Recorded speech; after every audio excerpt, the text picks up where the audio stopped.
विश्वाचा धनी तो संती केला ऋणी मनोनी नाचे मागे मागे वाहे अंगे भारत्याचा साकडे पडोने दी काही व्यथा आपणचे माथा ओढवे मनोनी नाचे मागे मागे वाहे अंगे भारत्याचा एका जनार्दनी संत त्रिलोक्यात मुकुटमणी मनोनी नाचे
माथा परसावी विनंती माझी पंढरीनाथा परसावी विनंती माझी पंढरीनाथा जोडून या कर चरणी ठेवी तो माथा ठेवी तो मना परसावी विनंती माझी पंढरीनाथा परसावी विनंती माझे पंढरीनाथा जोडून या करा चरणी ठेवी तो माथा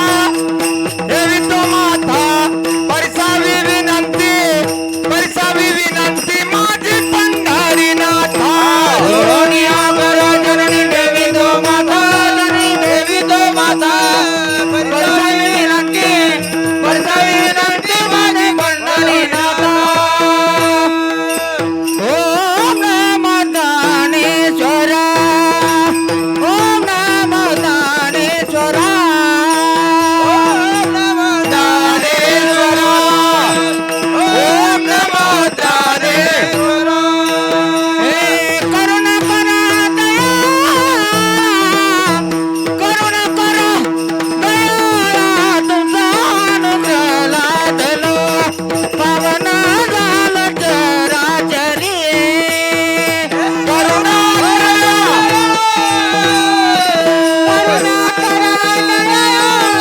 तुमचा अनुग्रह लादलो पावन झालं चराचरी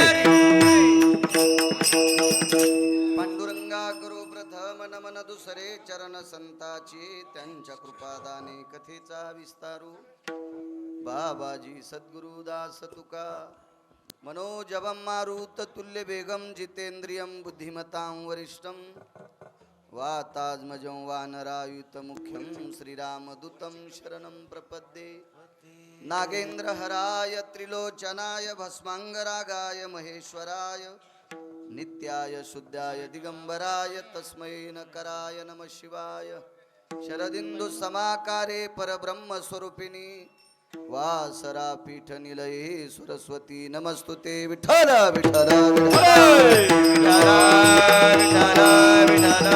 आता वैवासित पावनाती भासती पंचानन समाना तया श्रोत्याची आचरणी जाना साष्टांग नमन करीत असो वाद्यभूषित पावन ती प्रत्यक्षामरेंद्रा समान तयाची आचरणी जान साष्टांग नमन करीत असो आता गान गंधर्व देवता कोकिळ कंठ स्वराराका जी कीर्तनी वहिवासीत लोका तयाची आचरणी नमनगा मज दिसत असो परम विख्यातु जो जान ब्रह्मयाचा सुतू नारद जान नाम तितिक्षु तयाची आचरणी नमनगा जेने धर्म जितविलाची बळी तो संभाजी जान नबाळी कावतरला जयाची आकुळी तया छत्रपतीची आचरण कमळी साष्टांग नमन करीत सो विठला विठला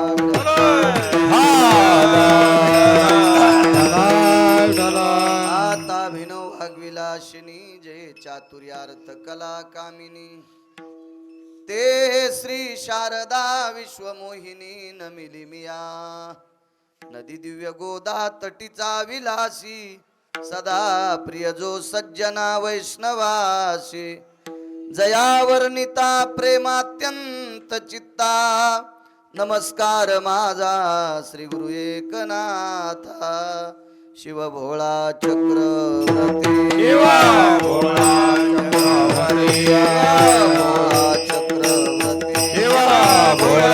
चक्रवर्ती त्याचे पाय माझे जिते त्याचे पाय माझे जिते त्याचे पाय माझे जिते त्याचे पाय माझे जिते त्याचे पाय माझे जिते हे शिव भोळा चक्रवर्ती त्याचे पाय माझे जिते वाचे म्हणता शिवनाम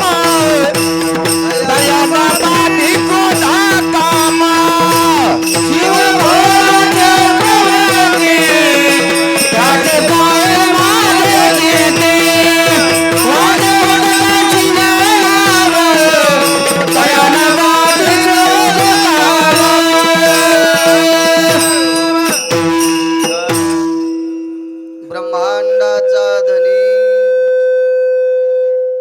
तो संती केला ऋणी म्हणून नाचे मागे मागे वाहे अंगे भारत्याचा प्रस्तुत प्राप्त प्रसंग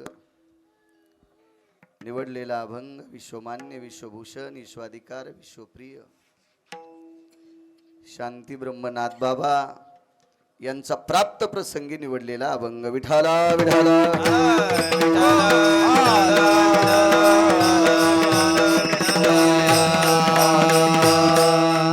प्राप्त प्रसंगी निवडलेला अभंग पैठणच्या मालकांचा आहे. प्राप्त प्रसंगी निवडलेला अभंग पैठणच्या मालकांचा आहे. मालक या अभंगाद्वारे नमूद करतात की संतांनी देवाला ऋणी केले. म्हणजे संतांनी देवाकडनं काही घेतलं नाही. संतांनी देवाला एवढं दिलंय एवढं दिलंय एवढं दिलंय की ते कर्ज देवाच्या डोक्यावर झालंय आणि ते कर्ज फिटत नाही. अमाप प्रयत्न केले देवानं पण अजूनही विटेवरच्या मालकाला आणि काशीतल्या मालकाला ह्या दोन्ही मालकांना संतांचं कर्ज फिटलेलं नाही. एवढं मोठं कर्ज देवाच्या डोक्यावर आहे. एखाद्या वेळेला आपल्याकडे कोणाचं कर्ज असेल आणि ते फिटत नसेल समज ते देणं होत नसेल तर त्याच्या पुढून जात असताना माणसाला लाज वाटत असते. लाज वाटते लाज. शहाण्याला देव हा शहाणा आहे. नुसता शहाणा नाही. देव चतुर देव चतुर देव चतुर देव चतुर देव चतुर देव चतुर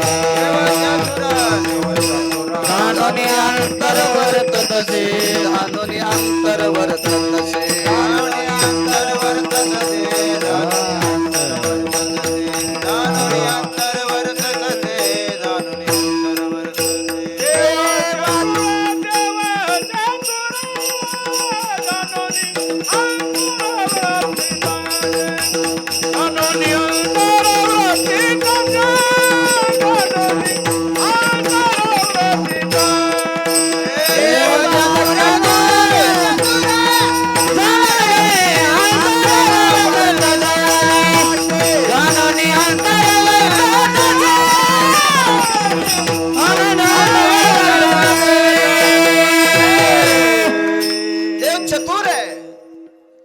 विश्वाच्या मालका इतका चतुर कोणीच नाही. चतुरा तो शिरोमणी, गुण लावण्याची खाणी, मुकुट सकळा मनी, धन्य तुझी विठोबा. चतुरातला शिरोमणी येतो जगाचा बाप.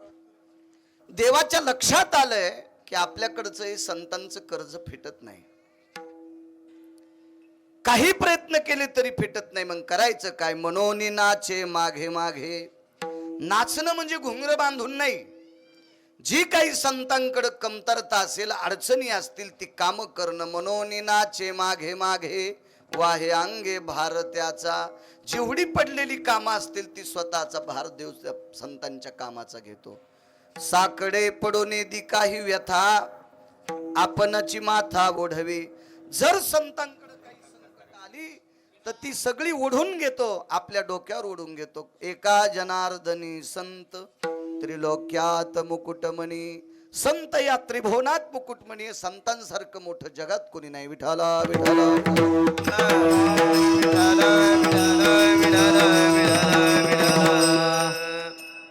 एक माईक चांगलं कर फक्त. यायला सांभाळून घेतो आजच्या दिवस मी.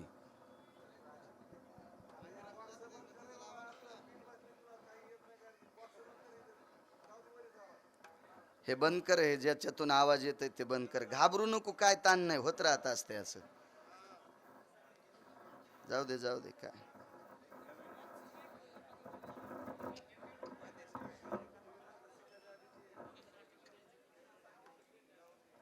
विढाला विढाला विढाला विढाला. तू म्हणल्या वाजवून तू कशाला तिकडे पाहला? विढाला विढाला विढाला.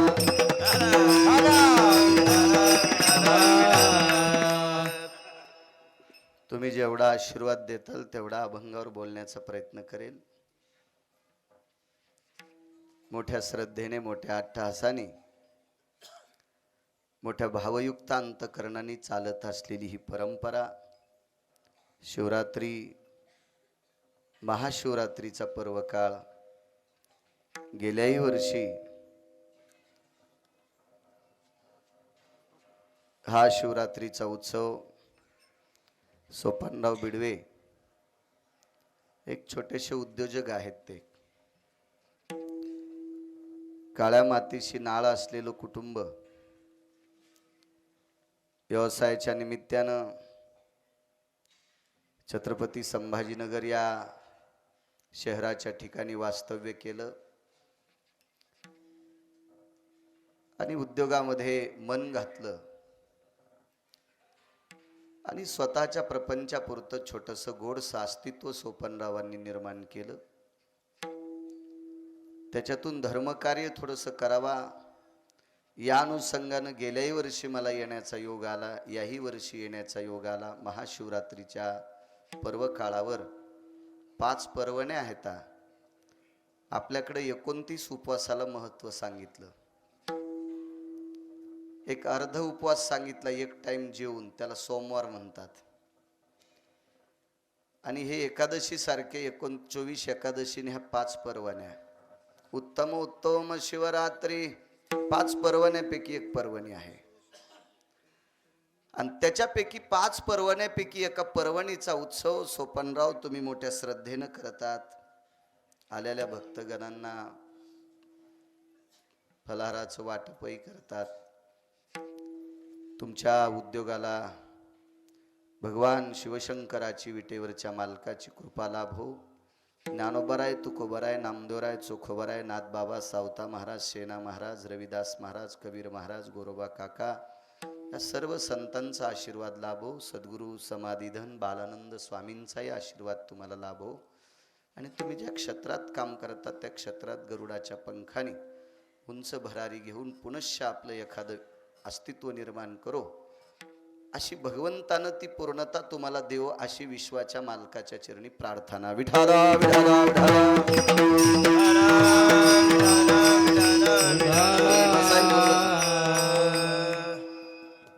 उपस्थित मृदंगाचार्य माऊली महाराज असतील, त्यांनाही धन्यवाद. बसा इथं बसा. या लक्ष्मीला आतमध्ये जागा होती, मध्ये काही इचू निघू लागले का?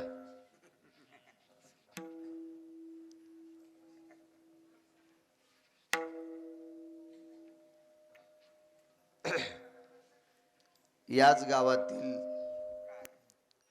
वारकरी संप्रदायातील वैष्णव टाळकरी आदरणीय बिडवेजीजा आहेत नियोजनामध्ये, त्यांनाही धन्यवाद.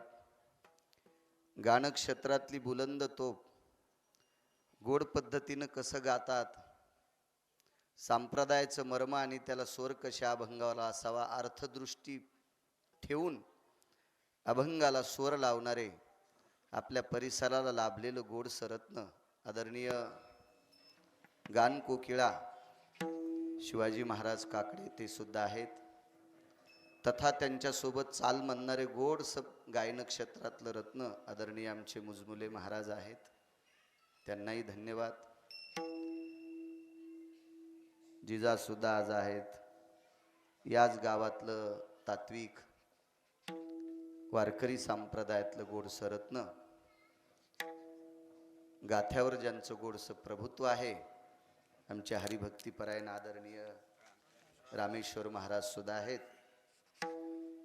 यावर्षी संक्रांतीचं कीर्तन तुम्हीच केलं वाटतंय. मी त्र्यंबकच्या वारीला गेलो आणि संक्रांतीच्या दिवशी एकादशी आल्यामुळं मी वारीला गेलतो. महाराजांनी केली तिथली सेवा. याच परिसराला लाभलेलं गोडसं बंडू महाराज गोडसं रत्न आहेत. छान. मोबाईल त्यांच्याकडं 30,000चा आहे, पण धोतर घेत नाहीत ते. विठाला विठाला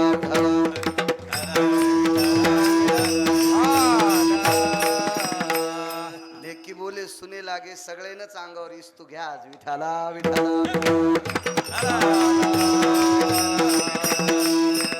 आदरणीय हरिभक्तीपरायण आमचे छत्रभुज महाराज आहेत, वडगावकर आहेत, आदी करून सर्व. मस्तक माझा पायावरी या वारकरी संतांच्या साऊंड सिस्टीमवाल्याला सुद्धा धन्यवाद. चुकता चुकता होत असते, धट राह जरसा होतंय हळूहळू. मी काय कीर्तन लगेच 5वी 6वीला असताना करत नव्हतो, होतंय हळूहळू. इतकं वाजायचं बंद केलंच तरी बरं होईल.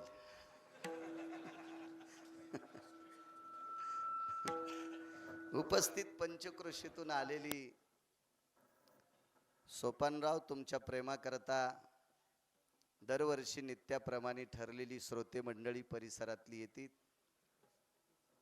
मी एक लहानसा अल्पज्ञानी अज्ञानी, फारसा काही अभ्यासू नाहीये. ज्ञानोबाराय तुकोबारायच्या दरबारातला बारीकसा वारकरी या नात्यानं तुमच्या चरणी साष्टांग दंडवत करतो आणि माझ्या अभंगावर येतो. विठाला विठाला विठाला.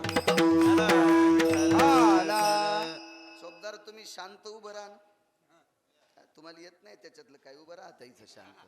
तुम्ही बी असे हात करायले म्हणजे यायला जास्त कळतं त्याच्यातलं. विठाला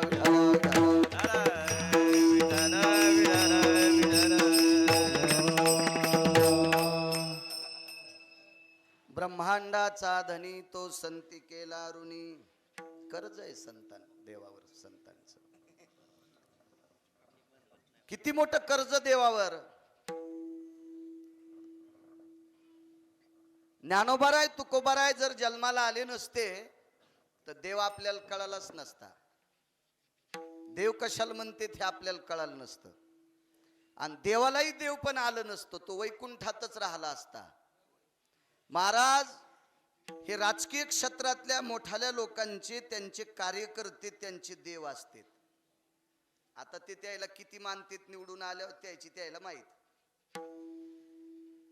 पण खरं तर एखादा पदावर गेलेला राजकारणी तो एकट्यानं जात नसतो, ते त्याच्या कार्यकर्त्यामुळे मोठा होत असतो. म्हणून राजकारणी खुर्चीवर बसलेल्या राजकारण्याचे देव, त्याचे प्रचार करणारे त्याचे कार्यकर्ते त्याचे देव असतात.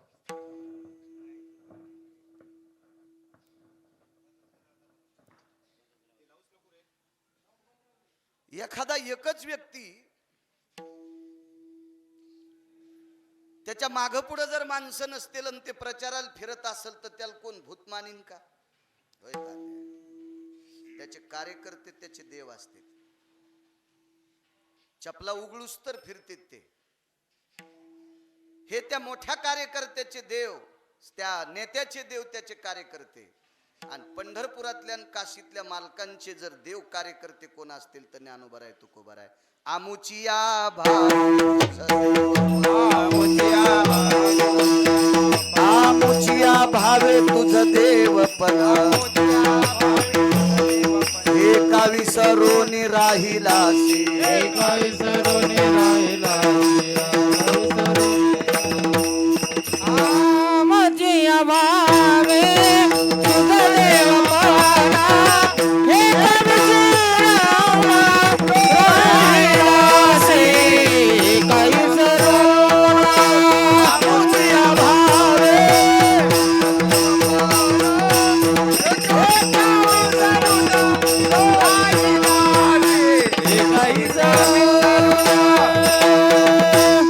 आमुचिया भावे तुझ देवपण. महाराज म्हणतात देवा तुला जर देवपण कोणी दिला असेल तर आम्ही ह्याच्याही पलीकड मृत्यू लोकातल्या लोकांना ठाव कोणी केला असेल तर संतांनी. कुळीची हे कुळ दे कुळीची हे कुलदेवी ठावी संताने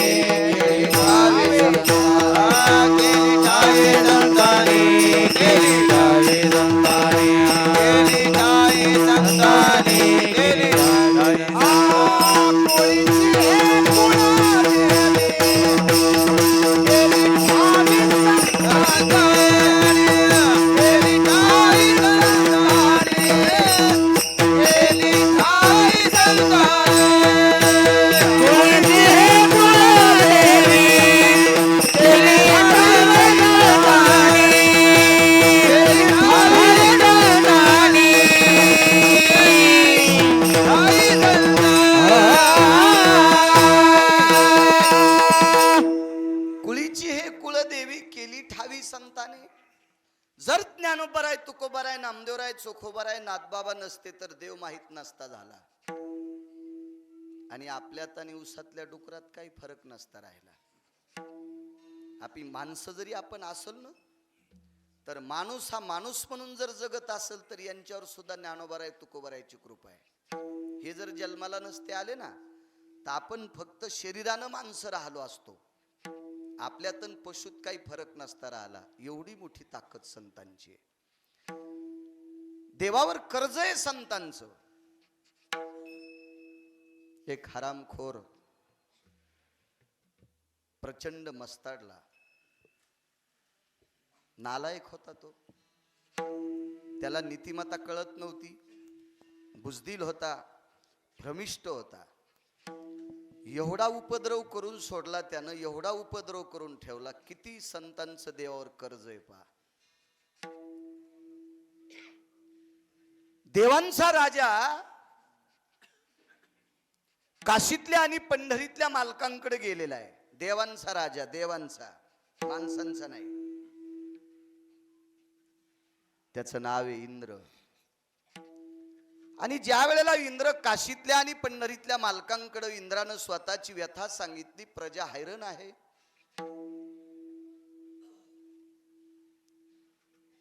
खालून ऐकून खालून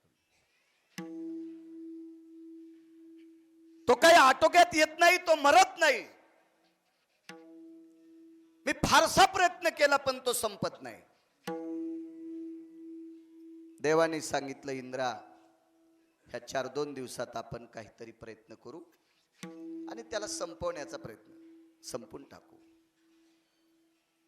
काशीतले मालक हातबल झाले, पंढरीतले मालक हातबल झाले. महाराज देवाला त्रास देणारे कोणते लोक आहेत माहितीये का? ह्याच 2 लोक देवानं मोठाले केलेले हे चरबट लोक. यायनच वरदान देऊन मोठं केलं ते, मग ते डोक्यावर बसले. काशीतल्या मालकाने डोक्याला हात लावला.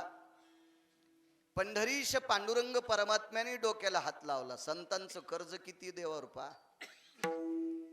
तेवढ्या अवकाशात भगवंताची निकटवर्ती व्यक्ती जवळ आली. ते म्हणजे गरुड आहेत. ह्या ढवळ्या कपड्यावाल्याकडे जायचं असेल ना तर त्यांच्या पियेला भेटावं लागतंय. ढवळ्या कपड्यावाल्याला मोठाल्याला जर भेटायचं असेल ना तर त्याच्या पियेला भेटावं लागतंय.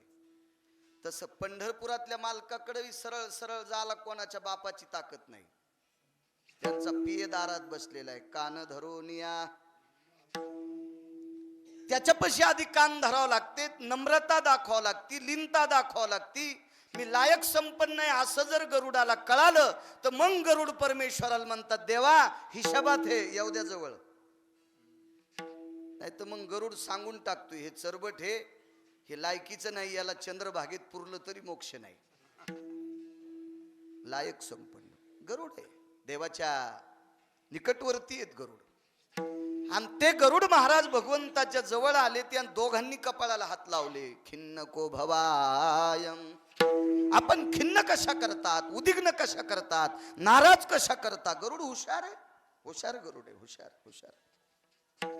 गरुडानं सांगितलं, प्रभू तुमच्या दोघांचे चेहरे पाहिल्यावर अप्रसन्न माणसं प्रसन्न होतात. तुमचे चेहरे पाहिल्यावर अप्रसन्न माणसं प्रसन्न होतात, आणि आज तुमचे चेहरे अप्रसन्न आहेत, काय कारण आहे? कोटी ब्रह्म हत्यामुख पाहता जाती अगणित लावण्य तेज पुंजाळती, रत्न किळ फाकती प्रभा. कानडाओ विठ्ठलू कर्नाटकू, तेने मज लावी लावे दू. काय रूप आहे देवा तुमचं, किंवा रूप सावळे सकुमार, कानी कुंडल मकराकार. काय रूप आहे प्रभू तुमचं, राजस आहे. रविशशी कळालो पानिया, रविशशी कळालो पानिया, रविशशी कळालो पानिया, रविशशी कळालो पानिया. राजाचा कुमार मदनाचा पुतळा,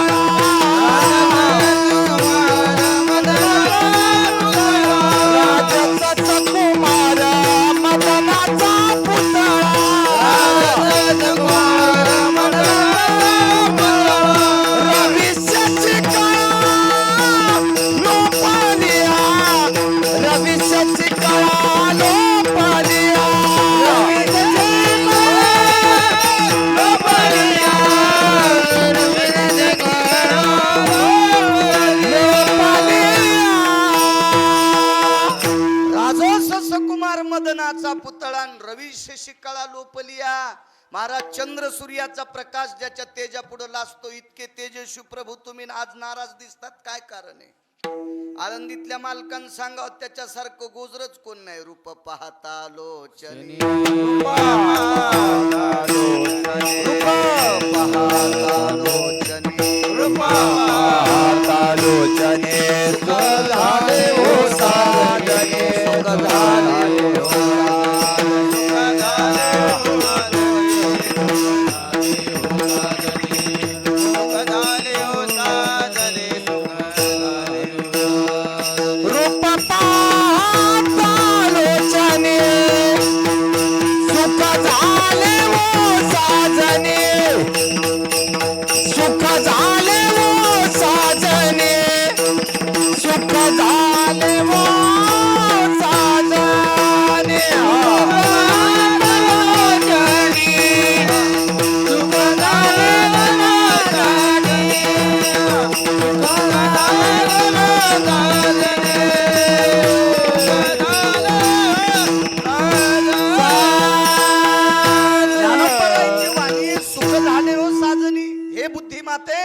ते रूप बघितल्याच्या नंतर सुख प्राप्त होते. देव आज नाराज कस काय?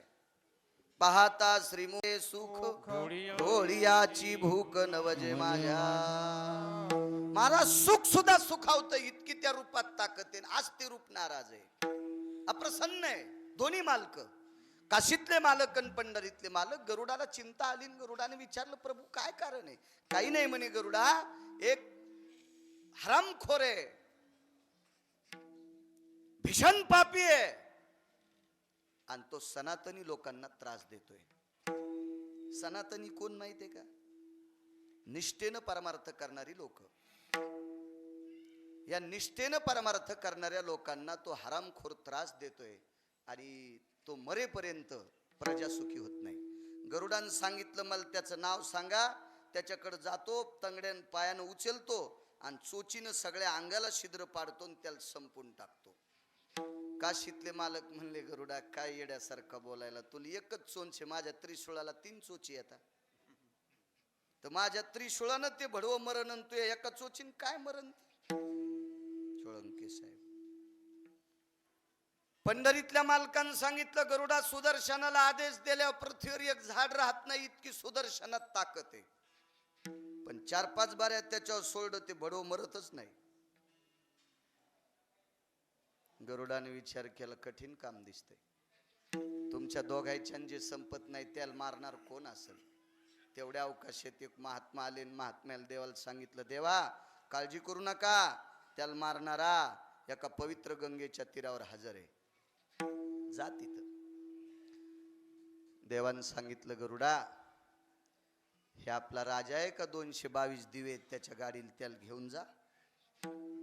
आणि मग इंद्राला तिथं नेलं आणि इंद्रान त्या महाराजाच्या पुढे लोटांगण घातलं. रडू लागला इंद्र, रडू लागला. महाराजाने विचारलं, अमरेंद्र कशा करता रडता, काय अडचण आहे तुम्हाला? काही नाही म्हणे महाराज, एका मूर्खाने इतका धुमाकूळ माजवलाय की तो जगणं हैराण करून टाकलं प्रजेचं. त्यानं यक्ष, किन्नर, गंधर्व, चारण, विद्याधर, लोकपाल, दिग्पाल, चारुहास, परमहंस, आदिशक्ती, भगवान गणेश, भगवान विश्वनाथ, पंढरीनाथ हे सगळे बेजार येत. कोण आहे तो? आमका आमका व्यक्ती. इंद्रा तुम्ही काही प्रयत्न केला नाही मारण्याचा? माझं काय सांगता महाराज, काशीतल्या पंढरपुरातल्या मालकानं महिना झाला प्रयोग करतात पण ते मरत नाही, त्याच्या तिळा इतका अंगाचं रक्त निघत नाही. इतकं काय त्याला वरदान प्राप्त झालंय काय म्हणे ते संपत नाही. महाराज म्हणले थांबा 5 मिनिटं. महाराजांनी पर्णकुटीचं दार लावलं, आतमध्ये गेले, 5 मिनिटात त्यांना एक वस्तू देऊन टाकली. ती वस्तू होती उजव्या बरगड्यात 4 बोट घातले, आतमध्ये रक्तापर्यंत बोट घातले, कडकड कडकड कडकड एका बाजूच्या फासोळ्या काढून इंद्राच्या हातात देऊन टाकल्या. याचं खडगत वज्र तयार कर. इंद्राला कुठं वज्र तयार करता येते? महाराजांनी फासोळ्या दिल्या आणि महाराज निघून गेले. इंद्र महाराजाच्या पाठीमाग. महाराज घोड नदीच्या तीरावर पश्चिम महाराष्ट्रामध्ये देवदैठण नावाचं गाव आहे, तिथं पोचले आणि तिथे एक उखळ होतं मोठं दगडाचं. त्या दगडाच्या उखळात आस्ती कुटल्या आणि त्याचं एक वज्र तयार केलं, वज्र. आणि मग इंद्राच्या हातात दिला, आता टाक त्याच्या अंगावर. ते वज्र टाकल्याबरोबर तो मृत्यू पावला, तोष्ट्या मेला, तो मेला. महाराजांचं नाव आहे दधीची, महाराजांचं नाव आहे दधीची, दधीची. आणि मग सर्व त्रिलोक्य गोडसं झालं. काशीतल्या मालकाने आनंदाचा सुस्कार सोडला, पंढरीतल्या मालकाने आनंदाचा सुस्कार सोडला आणि दोघही दधीचींच्या आश्रमावर गेले. आणि विटेवरचे मालक आणि काशीतले मालक दधीचीला आलिंगन देऊन रडू लागले. काय काम केलं राजू हो तुम्ही, महाराज किती मोठं काम केलंय, किती मोठं काम केलंय. पण दधीचीचं स्वरूप पाहिलं तर एकीकडची बाजू पूर्ण जखमी झालेली होती. हे पूर्ण असं छिद्र होतं, पूर्ण छिद्र पडलेलं. काय करावं काय करावं काही सुचत नव्हतं. देवानं पाहिलं, दधीची बसा काका, काय परिस्थिती आहे तुमची, काय लागलं तुमच्या एका बाजूला, एवढी जखम कशी आहे? असू द्या म्हणे प्रभू. विठाला विठाला विठाला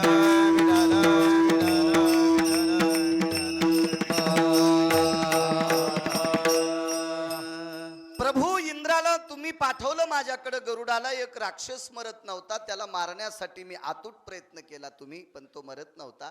नाईलाजानं मला माझ्या बाजूच्या एका बाजूच्या फासळ्या द्यावा लागल्या आणि त्या फासळ्याचं देवदैठणला उखळात आस्ती कुटून त्याचं वज्र तयार केलं. ते वज्र इंद्राच्या हातात दिलं आणि इंद्रानं त्या व्यक्तीला मारलंय. प्रजा सुखी झाली प्रभू. देवादिदेव भगवान शिवशंकर 11 डोळ्यान रडत होते, एकादश नयन पाजरती. पंढरीतले मालक रडत होते. दधीचीने विचारलं, प्रभू आपण रुदंती को भवा कशा करता रडता? महाराज हे त्रिभुवन आम्ही रचवलंय, आमच्या सत्तेने त्रिभुवन चालतंय, पण या त्रिभुवनातला एखादा हरामखोर जर प्रजेला त्रास देत असेल तर तो आमच्या दोघांच्यानं संपत नव्हता, तो तुम्ही संपलाय. तुम्हाला काय दिल्याच्या नंतर आता उतराई होऊ आम्ही. सांगितलं देवा एकच काम करा, पुन्हा जर असा मस्ताळला तर इकडच्या बाजूच्या अस्थि कामी येतील, पण मी वाचणं गरजेचं आहे. बघा ना मला. त्यावेळेला देव डॉक्टर बोलून घेतले, देवांचे डॉक्टर अश्विनी कुमार. आणि मग अश्विनी कुमारांनी उपाय केला, दधीचींचं राहिलं. महाराज श्रुती नावाची पत्रकार फार हुशार आहे. या श्रुतीनं दोन्ही देवाला प्रश्न केला, देवा विश्व तुमचं भजन करतंय, हे ब्रह्मांड तुमचं भजन करतंय सुखाच्या कल्याणाकरता, आणि तुमच्याच्यानं तो राक्षस तो मरत नाही. नाही म्हणे श्रुती, आमच्याच्यानं मरत नव्हता. तुम्हाला तुम्हाला संतांची सहाय्य घ्यावं लागलंय? हो म्हणले श्रुती. जर दधीची नावाचे साधू नसते तर आम्हा दोघांनाही तो राक्षस जिवंत ठेवत नव्हता. 33 कोटी देवाचा राजा इंद्र यालाही जिवंत ठेवत नव्हता. आणि सर्व विश्वावर त्याची सत्ता झाली असती आणि त्यानं म्हणावं तसं जग वागलं असतं. पण एकमेव जर कृपा आमच्यावर कोणाची झाली असेल तर संतांची. हे संतांचं कर्ज देवाच्या डोक्यावर आहे. म्हणून मालक पहिल्या कडव्यात म्हणतात, हा ब्रह्मांडाचा धनी, ब्रह्मांडाचा धनी, ब्रह्मांडाचा धनी, ब्रह्मांडाचा धनी,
देवाचं मोठेपण जिवंत कोणी ठेवलं असेल तर ते संतांनी ठेवलं. खरं त्रेता युगात एक राक्षस वरदानानं मस्ताडला. देवासोबत युद्ध करण्याकरता हजर झाला. सकाळी 5:30ला युद्धाचं शिंग फुकल्या गेलं, शंख फुकल्या गेला, शिंगही वाजलं, दुधुम्मी वाजली आणि संपूर्ण सैन्य युद्धाकरता तयार झालं. त्या दिवशी भगवान युद्धाकरता उतरले. त्यावेळेला त्यांच्या समोर एक राक्षस आला. त्याचं नाव आहे कुंभकर्ण. संतांचं कर्ज आहे देवाच्या डोक्यावर. कुंभकर्णाने मर्यादा पुरुषोत्तम रामचंद्राला एका तासात जर्जर करून टाकलं. 5 पर्यंत युद्ध आहे. सकाळच्या 5:45 ते संध्याकाळच्या 5 वाजता उलटी दुधुंबी वाजणार आणि युद्धातले शस्त्र फेकून देणार. एका तासात मर्यादा पुरुषोत्तम रामचंद्रांना कुंभकर्णाने जर्जर केले. दुपार कशी तरी काटली आणि दुपारच्या नंतर प्रभू रामचंद्रांनी विचार केला, आपण आता वाचत नाही, काय करावं. तो संती केला ऋणी. काय कर्ज आहे संतांच्या डोक्यावर. पुन्हा ऐका, देवाच्या डोक्यावर एखादी अडचण असती का माणसाला, मग ती अर्थाची असेल, काही बाहुबलाची असेल, अशा बऱ्यापैकी प्रापंचिक जीवनात अडचणी असतात. अशा अडचणीला माणूस अंतःकरणातल्या माणसांना हाक मारत असतो.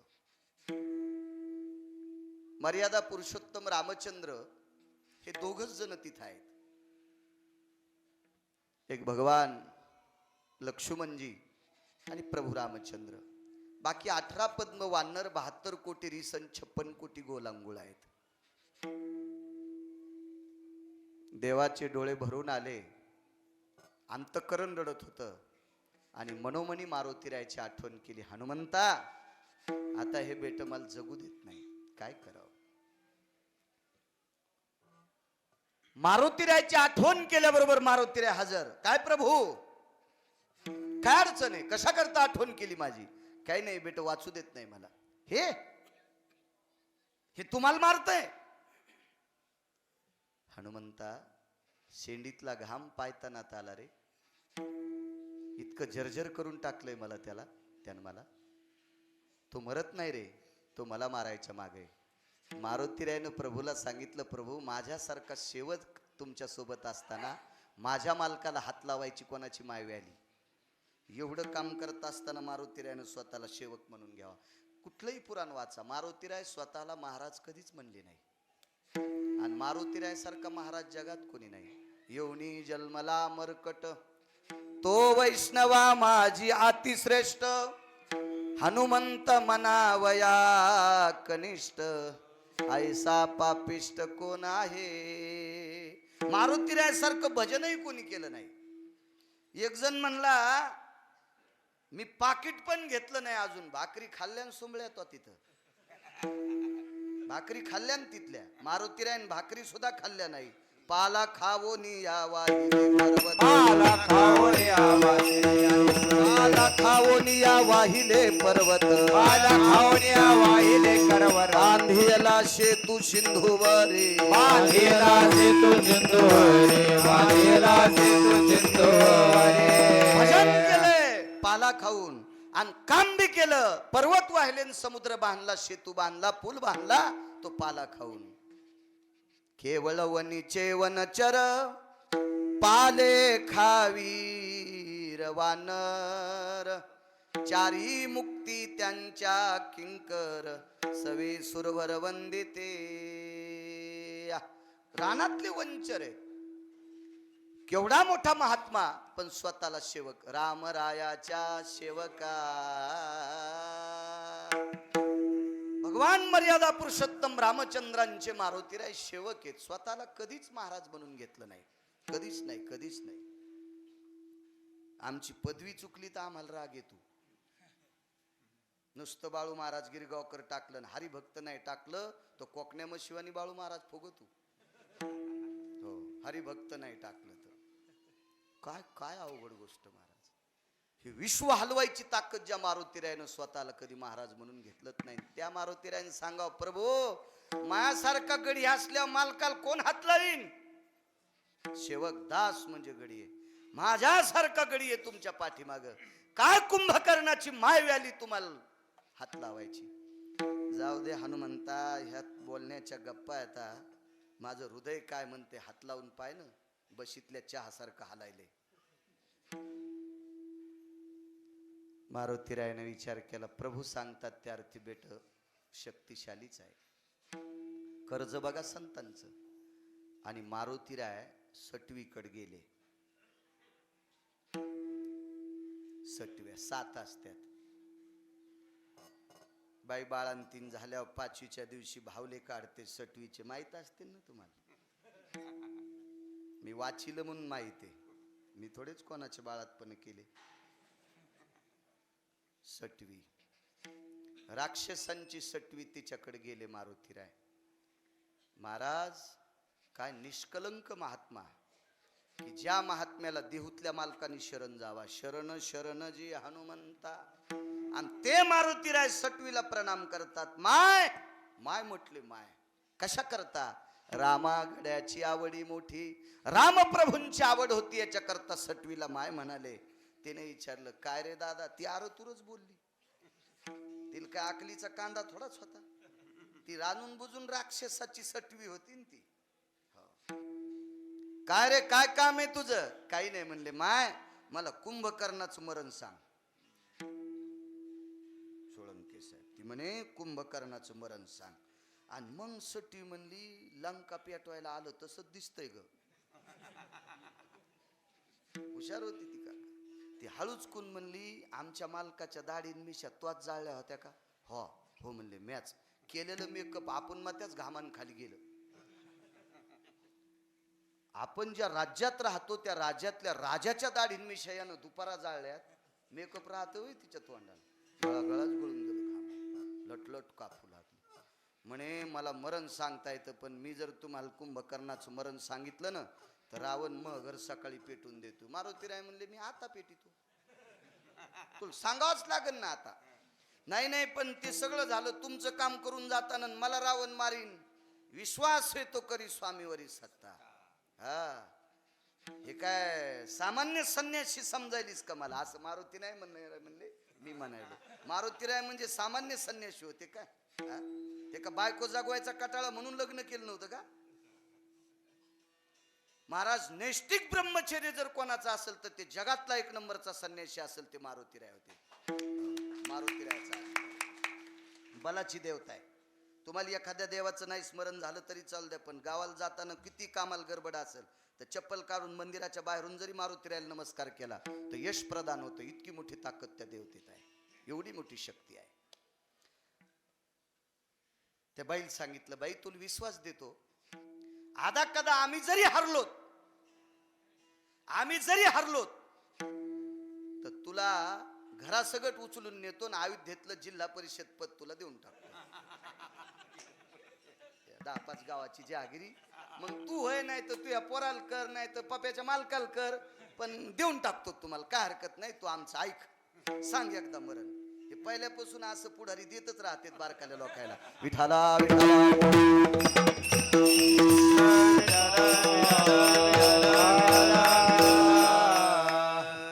ऐकते का नाही? पण बाई ऐकायला तयार नाही. तुम्हाला एक पहिली म्हणे माहिती का तात्या बोराडे मामा, भिंतीला कान असतील. पहिले लोक म्हणाय जाऊ दे बाप्पा हळूच बोले, भिंतीला कान असतील, ऐकन कोणी?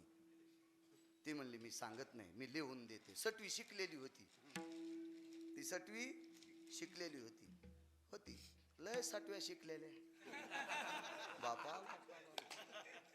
कहाच पप्याच्या बापाच्या पाया पडणत काय सामान्य 6व्या आहेत का? महाराजाचे पाय पडू पडू त्याच्या पायाची कातडी काढीत आणि पप्याच्या बापाच्या पाया पडणं असं नसतं. 6वे विडाला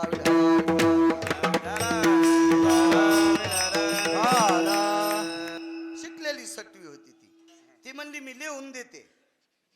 आणि तिनं कुंभकर्णाचं मरण एका कागदावर लिहून दिलं. मारुतीरायन तितकं वाचिलं, कागद चुरगाळून समुद्रात फेकून द्याला. कशाला? सगळी साक्षी पुरावा नष्ट. आणि मारुतीराय युद्धभूमीत गेले, शेपटीला सांगितलं कर मालकाला गुदगुल्या. प्रभू रामचंद्राला गुदगुल्या करायच्यात. शेपटीला सांगितलं गुदगुली काखातच करावं लागतील. रामचंद्र युद्धात होते, मर्यादा पुरुषोत्तम. श्रुतीनं प्रश्न केलता प्रभू रामचंद्राला पुरुषोत्तम का म्हणतात? पृथ्वीवर जितके पुरुष आहेत सगळ्या पुरुषातला उत्तम पुरुष कोण असेल तर ते फक्त पुरुषोत्तम आहेत, ते रामचंद्र आहेत. कारण सांगू तुम्हाला, मर्यादा पुरुषोत्तम रामचंद्रांना मर्यादा पुरुषोत्तम हे नाव का पडलं? मग पुढे सांगतो कर्ज देवावर, पण याचं कारण सांगतो पुरुषोत्तम का. एवढ्या मोठ्या देवाची मस्करी कशी करायची? दिल्लगी मस्करी, गुदगुली म्हणजे मस्करी. रामप्रभूचा अधिकार सामान्य नव्हता. महाराज, रावण मारल्याच्या नंतर मंदोदरीची एकदा इच्छा झाली ती मला मर्यादा पुरुषोत्तम रामचंद्र बघायचे. तर रावणाचे 6 नातू जिवंत होते, सगळे मेलते, 6 जिवंत होते. कुंभकर्णाच्या आदेशानुसार 6 लोकांना जिवंत ठेवलं होतं. तर 6 नातू आपल्या आजीला म्हणतात, आजी ज्यानं आमच्या आजोबाला मारलं त्याला तुला कशाला बघायचंय? तुला बघायचं कशा करता? त्याला काय कारण आहे तुला त्याला बघण्याचं? मंदोदरीनं सांगितलं, बाळांनो, माझ्या पतीला मारणारा या त्रिभुवनात माणूस नव्हता, त्रिभुवनात माणूस नव्हता. काय कमी होतं रे तुमच्या आजोबाकडं? सगळं काही वैभव तुमच्या आजोबाकडं, 33 कोटी देवता कामाला ठेवायची ताकद तुमच्या आजोबात आहे. आणि तरी राम नावाचा कोण व्यक्ती आहे की ज्याने करून माझ्या मालकाला मारले? आणि एवढा माझ्या मालकापेक्षा शिल्लक त्याच्याकडे पुरुषार्थ काय, मला ते बघण्यासाठी जायचंय. की तुमच्या आजोबापेक्षा रामाकडे शिल्लक काय तेवढंच बघायचं. आणि आल्यावर मी सती जाणार आहे. सती निघत नव्हती, ती सती गेली. काही बऱ्यापैकी लोक सोबत आहेत आणि सुवेळेच्या ठिकाणी मंदोदरी मर्यादा पुरुषोत्तम रामचंद्रांना पाहण्यासाठी गेली. तर सूर्य मावळतीला चालला होता. आणि देव भगवान प्रकाश देवता सूर्यनारायणाच्या प्रकाशाकडे बघत प्रभू रामचंद्रांनी गालाला हात लावून विचार केला, काय रावणाची ख्याती होती, एवढा मोठा वैभवशाली रावण पण जावं लागलं त्याला, असा विचार करतात तेवढ्या अवकाशात पाठीमागून मंदोदरी आली. पश्चिमेकडे तोंड होतं प्रभू रामचंद्राचं. ती पूर्वेकडनं चालत आली आणि चालत आल्याच्या नंतर प्रभू रामचंद्राच्या मागे उभं राहिल्याच्या नंतर तिची परछाई पडली, सावली पडली. पण सावली पडल्याच्या नंतर प्रभू रामचंद्राच्या लक्षात आलं ही पुरुषाची सावली नाही, मर्यादा पुरुषोत्तम रामचंद्र त्या सावलीवरच वाकले. त्या सावलीवर डोकं ठेवलं, सावलीवर, आणि मागं फिरून म्हणाले, माय आलीस? आलीस? हो म्हणले प्रभू. तिनेही लांबून नमस्कार केला, निघू लागली. रामचंद्राने विचारलं, आई साहेब तुम्ही माझ्याकडे आलात, तुमच्या मालकाचं पार्थिव मशानात नेले, तुम्ही माझ्याकडे आलात आणि काही काम नाही सांगितलं, निघून चाललात.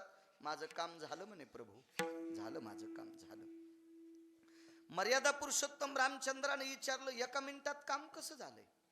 मला काही विचारलं नाही, काय नाही, मला काय म्हणील वरी यमधर्म? एक पतिव्रता तुमच्याकडे आल्याच्या नंतर तुम्ही तिला काही विचारत नाहीत काय? मला, मी मर्यादा पुरुषोत्तम आहे माय, मला काम सांग माझी माय. माझं काम झालं. काय काम होतं माय? काही नाही, माझ्या मालकाकडे काहीच कमी नसताना तुम्ही त्याला मारलंय, मग माझ्या मालकापेक्षा तुमच्याकडे जास्त काय होतं ते बघण्यासाठी आले. मग प्रभू रामचंद्राने विचारलं, मला काही तू विचारलं नाहीस, काय नाहीस, कसं कळालं माय तुला? मला कळालं तुमच्याकडे माझ्या मालकापेक्षा एक जास्त आहे. स्त्रीची सावली दिसली तरी तुम्ही नमस्कार करतात, एखाद्या परस्त्रीची सावली दिसली तरी तुम्ही त्या सावलीला नमस्कार करतात, तर परस्त्री दिसल्याच्या नंतर किती नमस्कार करतात. माझ्या नवऱ्यापेक्षा हे तुमच्याकडे जास्त होतं, म्हणून तुमच्या हातानं माझा नवरा मेलाय. विठाला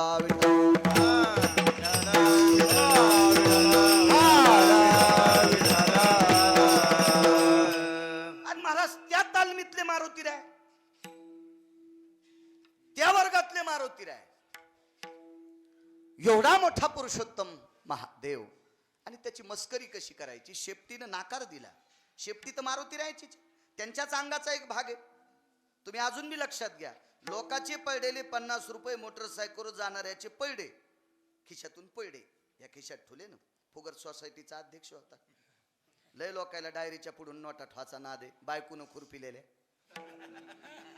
त्याच्यात नसत्यातच. तिनं काम केलेल्या दिलेल्या 500-500च्या 2 नोटा, जाय बाजाराला. यानं दुसऱ्याच्या मोटरसायकलला हात द्याला, त्याच्यावर बसलं, ती मोटरसायकल हडगळली ब्रेकरवर, त्या जागेवरच पडल्या. चांगला माणूस माग आला, गण 500-500च्या 2 दिसायल्यात, पण वाका वाटन ना. गाडी उभी केली मी, पण मी घेताना जर कोणी पाहिलं, लोक म्हणतील गिरगावकर काय हलकटे बापा. हो, 2-2 कीर्तन दिवसात करायला तरी दुसऱ्याचे 1000 हापकायतला असत ना सोडून ते साहेब. मी सगळ्या गाड्या जाऊ दिल्या मग घेतल्या. जर आमच्यावर घेतल्यावर तुमची लय खसखस पिकती. तुम्ही लय तुकाराम महाराजाचे चुलते आहेत का? तुम्हाला बिडीला पैसे नसल्यावर तुम्ही दुंडकं उचलायला लाज वाटते म्हणून बोटानं दुंडकं उचलले.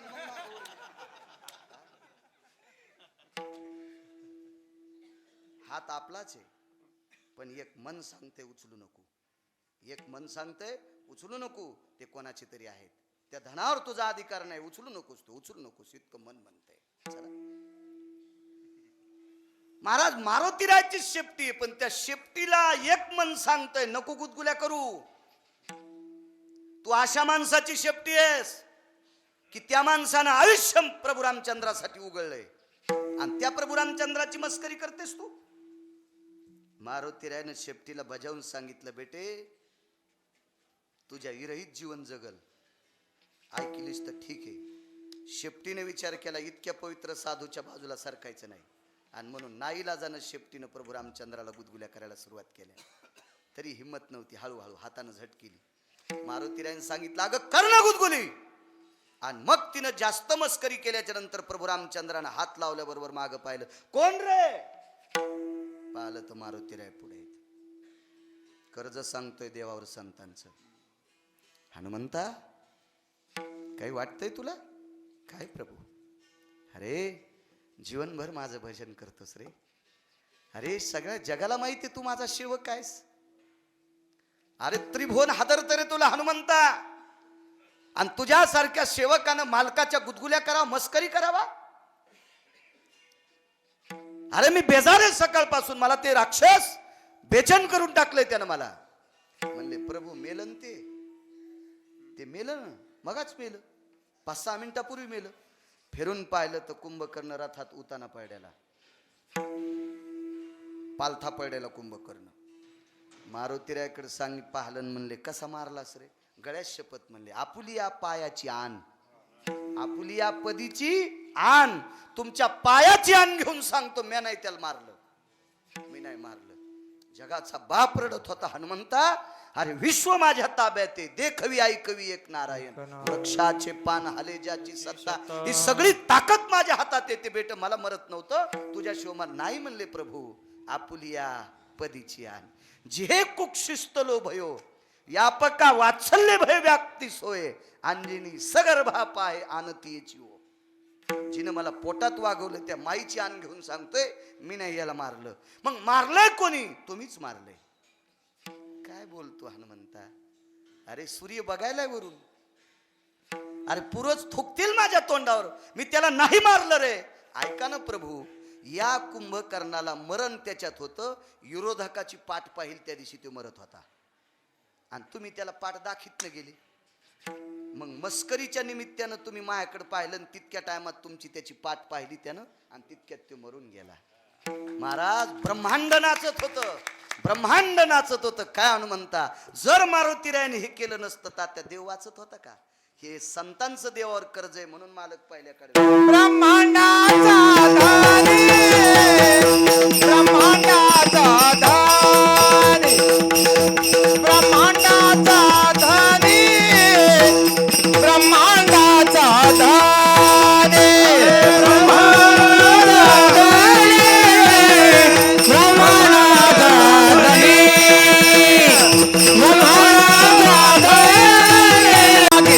मनवनी नाचे मागे मागे, मनवनी नाचे मागे मागे, ओ शांती रावणी, ओ शांती रावणी, ओ शांती रावणी. मनवनी मागे मागे मागे, मनवनी मागे मागे मागे, मनवनी नाचे मागे मागे, मनवनी नाचे मागे मागे, नाचे मागे मागे.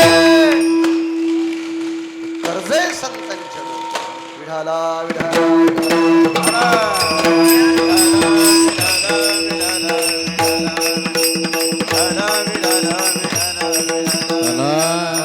काय व्याप.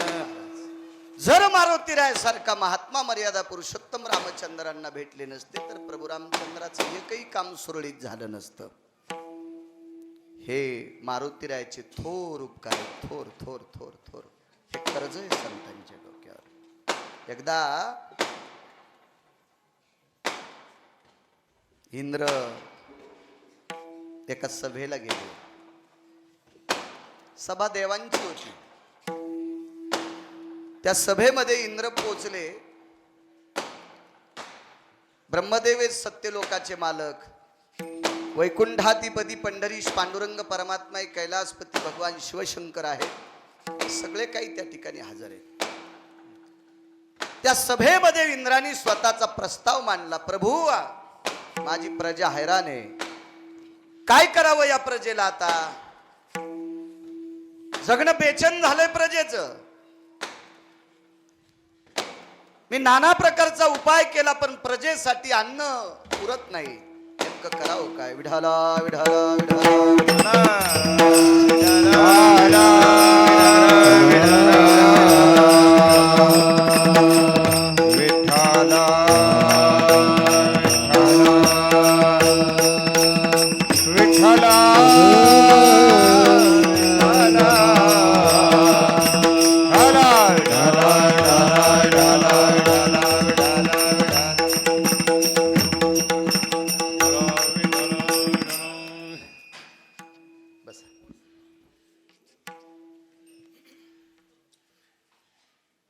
इंद्रानं प्रस्ताव मांडला की प्रजा बेचैन आहे, आणि आमच्या राज्यातलं अन्नधान्य खराब झालंय आणि प्रजा सुखी नसली की राजाला किंमत नसती भाऊ. एक पुरावा सांगतो. विचलितो भवो जन प्रजायाम भोक्तव्याम रिक्त हृदयेस्तो यतयाम पाशुपतायाम लोलकम भयाजनः. ज्या वेळेला जनता भाकरीसाठी हैराण होत असती त्यावेळेला राजाच्या गळ्यात ढोण्या बांधायची वेळ येत असती. विठाला विठाला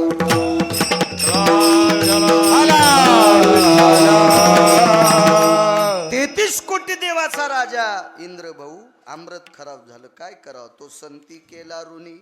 देवाच्या डोक्यावर कर्ज आहे संतांचं. इंद्रानं प्रस्ताव मांडला. काशीतले मालक म्हणले हो आपल्याच्यान काय अमृत शुद्ध होणार नाही. पंढरपुरातले मालक म्हणले मला काय मेळ बसत नाही. आणि ब्रह्मदेव म्हणले आपल्याला तर मृत्यूलोकात स्थानच नाही. वेदार्थाचा गोवा कन्याभिलास वेदे नाही आईसे सांगितले. ब्रह्मदेवान फार मोठी घोडचूक केली ती. त्याच्याकरता ब्रह्मदेव अपूज्य ठरले होते. पुष्कर जर सोडून दिलं तर ब्रह्मदेवाला फारशी मान्यता नाही. त्याला काय काय 4-2 गोष्टी ब्रह्मदेवाला कळायला नव्हत्या. खरं तर ब्रह्मदेव फार मोठे माणसं आहेत. कारण हाडामासाचे कुंभार वाचनात 4 आले. 4 कुंभार आले 4. त्याच्यापैकी हाडामासाचा कुंभार जर कोण असेल तर भाऊ एकटा. उभी टाकी तयार केली, तिला 9 छिद्र पाळले, मनान पाणी बाहेर येत नाही. काय विद्वान असेल. 9 छिद्र पाळले उभ्या टाकीला. 9 जिजा मनान पाणी बाहेर येत नाही. काय चातुर्य असेल. याच्या पलीकडे सांगतो मी, नेहमी सांगत असतो. अंगठा किती मोठा असेल गिरगावकराचा, पण भारतात कोणीतरी अंगठ्याची ठशी याला जुळतील का. इतक्या जाग्यात भाऊ बदल किती केले हो. इतक्या जाग्यात तात्या बदल. इतक्याच जाग्यात 150 कोटी संख्या असेल आता देशाची. जर जनगणना केली तर 150 कोटी सहज भरल. पण 150 कोटी बदल जर इतक्या जागेत ज्याला करता येते ते विद्वान किती असेल. सोळंके साहेब तेवढा विद्वान, पण घोड चूक केली. मृत्यूलोकात अपूज्य ठरले. ते म्हणले आपल्याच्यान काही शुद्धतेचा विचार करू नका. या 2 देवांनी हातवरी केले, काशीतल्या मालकानं आणि पंढरीतल्या मालकानं. आपलं काही नाही चालत म्हणले. बघा काहीतरी. इंद्रानं सांगितलं मी यज्ञ केले हो भरपूर. हत्तीच्या सोंडेसारख्या तुपाच्या धारा टाकल्या पण अमृत शुद्ध होत नाही. करावं काय. एका साधून सांगितलं जाय पंढरपूरला, तिथे एक वारकरी आहे आणि ते वारकरी अमृत शुद्ध करील. त्या वारकऱ्याचं नाव चोखोबार आहे. इंद्रानं पत्ता विचारला. त्याला घर कसं आहे, बंगला कसा आहे, गाडी कोणती बसायला आहे, मागं पुढं माणसं किती आहेत. ते म्हणले त्याला घर नाही, दार नाही, ते झोपड्यात राहतात आणि त्याला मंदिरात बी येऊ देत नाहीत. इतके लोक विचित्र होते त्या काळात. काही लोकांना मंदिरात येऊ देत नव्हते. हो, पाखंडी लोक होते ना. करणे पाखंड खंडन. इतके पाखंडी लोक होते. मग ते राहत होते एका झोपड्यामध्ये. त्याची बाथरूम मध्ये बोरीचं झाड, त्या झाडाखाली दगड होता, तिथं आंघोळी करायचे. घरचे धुणं वगैरे धुवायला आंघोळीला तर चंद्रभागेला जायचे ते. आणि भजन करण्यासाठी चोखालिंब म्हणून एक प्रसिद्ध होता, तिथं भजन. आता इंद्रानं अमृताचे 5 गाडगे घेतले मडके आणि इंद्र जम्बूद्वीपात पंढरपूरला आले. इंद्र मोठा माणूस होता. 33 कोटी देवांचा राजा. माणसांचा राजा नव्हता भाऊ, तो देवांचा राजा होता. त्याने विचार केला एक सामान्य माणूस आहे की ज्याला धोत्र सुद्धा नीट नेसायला नाही, आपण त्याच्या पाया कशामुळे पडावा. पण महाराजांनी सांगितलं अमृत शुद्ध करण्याची ताकद त्यांच्यातच आहे. सगळे देव उपाशी मरतील. कारण स्वर्गातली लोक पुण्य संपल्याशिवाय खाली येत नव्हते. आणि खायला अमृत लागत होतं. त्याला भाजी पोळी भाकरी काही भाऊ जमत नव्हते. अमृत प्यायला 5 प्रकारचं अमृत खराब झालं. मग करावं काय. आता एवढी जर प्रजा हैराण असेल तर इंद्राला किंमत काय. यक्षा भवलोकायाम किन्नरायच्चारणो विद्याधरो भवलोकानाम प्रियजनो सकल स्थितायाम निधिपती व्याप्तिजनो भयव्याप्ती सुधायाम इन राजाश्रय मंडिता भोक्तव्यम विन्यासजनो. हैराण प्रजा हैराण. काय करावं. नाईलाजाने इंद्र चोखोबराच्या भेटी करता लिंबाच्या फांदीवर बसला. आणि बसल्याच्या नंतर इंद्राने बघितलं, उघडून पाहिलं तर अमृत शुद्ध झालंय. 2-3 मिनिटातच शुद्ध केलं चोखोबरायनं. इंद्र निघून आला. पण इंद्र पाया पडला नाही. पाया न पडल्यामुळे एक अमृत तसंच राहिलं. कारण जगात वारकरी तत्व इतकं मोठं आहे की वारकऱ्या इतका मोठा जगात माणूसच नाही. आयशे ब्रह्मवेत्या परंपार. इथं तर 4च सांगितले. शुकयाज्ञवल्क दत्त कपिल मुनी हरीशी जानोनी हरिधारी. आयशे ब्रह्मवेत्या परंपार. वारकऱ्याची बरोबरी ब्रह्मवेत्ता सुद्धा करू शकत नाही. एवढी मोठी शक्ती वारकऱ्याची. हो का उत्तम चांडाळ त्याचे पायी माझे कपाळ पंढरीचे वारकरी त्यांचे पाय माझे शिरे. जनाबाई सांगतात जर पंढरपूरचा वारकरी असेल तर त्याचे पाय माझ्या डोक्यावर. इतकं वारकरी तत्व मोठे. पण इंद्राने नमस्कार केला नाही. वरी गेले एक अमृत अशुद्ध. सांगितलं नारदांना इंद्रा तुम्ही चूक केली. एवढे मोठे यज्ञ करून तुमचं अमृत शुद्ध होत नाही. एका वारकऱ्याने तुमचं अमृत शुद्ध केलं. निदान डोकं तरी टाकायचं ना. पुन्हा इंद्राला परत यावं लागलं. आता परत आल्याच्या नंतर चोखोबराय तिथं नव्हते. मग इंद्राला भजन करावं लागलं. पक्वात तवापासून इंद्र वाजित होता. हो आज तू असाच वाजवायला. पण तो नशीब फुटकाय. आज तुला स्पीकर चांगलं नाही. वाजव चांगलं विठाला.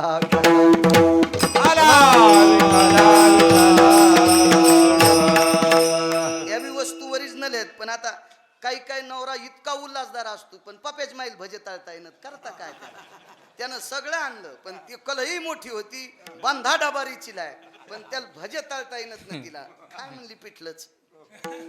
तसं ह्या साऊंडवाल्याकडे का कमी सामान आहे का. पण ते जमन होत असते अडचण. चांगल्या मोठ्याल्या मशनी बिघड पडतात. तर याची काय साऊंडची काय कथा. विठाला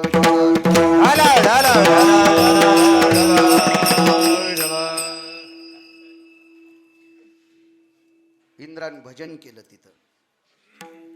पक्वाद वाजायला इंद्र. गाण्यासाठी काशीतले मालक होते. वारकरी संप्रदायाचे अध्यक्ष भगवान शिवशंकर आहेत. एका जनार्दनी वैष्णव शिरोमणी महादेव. भजन ही परंपरा शिवजींची आहे. भजन करी महादेव. वारी ही परंपरा शिवजींची आहे. खांद्यावर कावड घेतली. पंढरपूरची पहिली वारी कोणी सुरू केली असेल तर काशीतल्या मालकांनी सुरू केली. आणि ते मालक तिथं भजन म्हणायला. सुरनर किन्नर नारद तुंबर गाते निरंतर रे. माधवा मुरली मनोहर रे. माधवा मुरली मनोहर रे. माधवा मुरली मनोहर रे. सूर नर किन्नर नारद तुंबर गाती निरंतर रे. भजन केलं तिथं. आणि मग भजन ऐकल्याच्या नंतर चोखोबराय आतमध्ये येऊन बसले. आणि तितक्या टायमात यक्षानं सांगितलं महाराज ज्यानं अमृत शुद्ध केलंय ते वारकरी आहेत. आणि मग भाऊ इंद्रानं डोकं टेकलं. 33 कोटी देवाचा राजा ऐरावत नावाच्या हत्तीवर बसलेला सोन्याच्या नगरीत राहणारा तो राजा एका वारकऱ्याच्या पाया पडला. हरिजनाच्या कुळातला वारकरी. सामान्य वारकरी. त्याला काही लोक मंदिरात येऊ देत नव्हते. आणि त्या वारकऱ्याचं दर्शन घेतलं ना अमृत शुद्ध झालं. महाराज स्वर्गातून घंटा वाजला. सगळी देव चोखोबरायच्या दारात नाचत होते. त्या दिवशी एकादशी आलती. ती एकादशी सोमवारची होती. सोमवारी एकादशी विमान उतरले पंढरीसे. विमान उतरले पंढरीसे. सोमवारी एकादशी. ती एकादशी सोमवारची आलती. आणि त्या दिवशी स्वर्गातले विमान खाली उतरले. फक्त कोण्या महिन्यातली होती ते घरी गेल्यावर पहा सगळ्या गोळ्या एक खाट्या घेतल्या की रिॲक्शन येतं. विठाला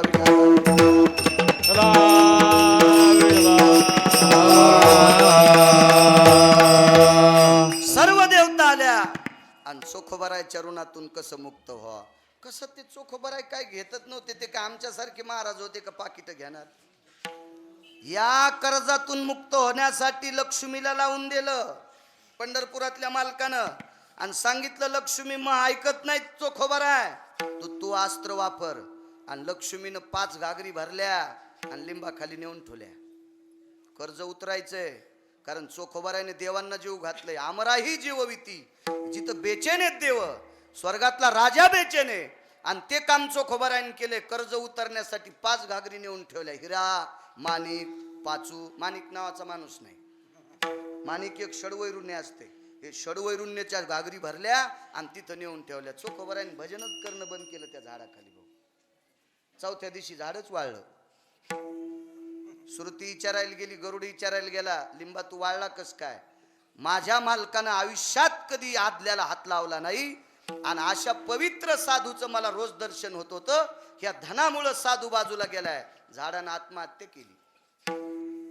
वाळून गेलं झाड. वाळून गेलं झाड. काय काय शक्ती असेल. कर्जच उतरत नाही.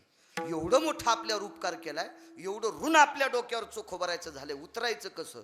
योग आला एके दिवशी. त्यांच्या बायकोचं बाळणपण जवळ आलं. बायकोंचं बाळणपण जवळ आलं. परिस्थिती नाजूक. मी नेहमी सांगत असतो तरुण पोरायला पैसे कमी जा. एक पोरग म्हणलं महाराज आम्हाला एक महाराज भेटले आणि ते महाराज म्हणले पैसे का संगण्याचे का? हे अशा सुंबळ्या महाराजायचं ऐक जाऊ नको. पैसे संगण्याची वस्तू नाही. रावणाने नेल नाही तर आपल्याला नेता येतात का? पण पैशाशिव काय धकत आहे? ग्रामपंचायतचं इलेक्शन पैशाशिव होय ना भाऊ. तुमच्याला तर काय काय लागतंय तुम्हालाच माहित. आपलं 7वी शिक्षण असल्यामुळं आपलं 7वी शिक्षण असलं आपल्याला इतकं थोडंच कळत असतंय. हो, हे लोकांनी दिलेली चाटूक पुटूक 4-2 नोटा मोजता येतात तितकी अक्कल आहे मला. आपल्याला दुसरं काय येतं? विठाला